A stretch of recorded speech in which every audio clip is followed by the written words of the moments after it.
John Osborne here with Basecamp Trading, and today's video of the day we are looking at Snow, S-N-O-W, and we're looking at a triple top here that is potentially going to break out to the upside around the 157 area or so.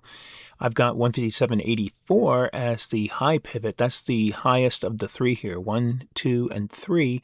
We just triggered a bull flag. We have our bull flag indicator telling us that there's some strength here. We're looking to have that run up to 157 even, and if it follows through, it could break through these previous pivots as well and go up to 157.84. And if we can close above 157.84, we might see ourselves pushing right up towards the next resistance up at 185 area.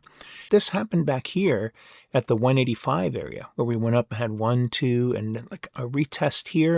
And if you look, we never really broke above that and never established a move back up again. That same thing could happen here, but if we are able to close above 157.84, that could be a different story. And you can see momentum's already helping us out here a little bit. Momentum's a little stronger with this blue line here.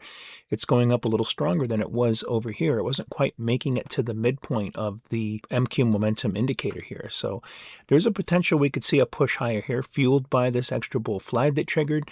But again, let's wait until we get above and close above that 157.84, and then if possible, look for it to run higher up to that 185 area. If you like this kind of analysis, go ahead and take advantage of our trial. You got the information for it down below in the comments.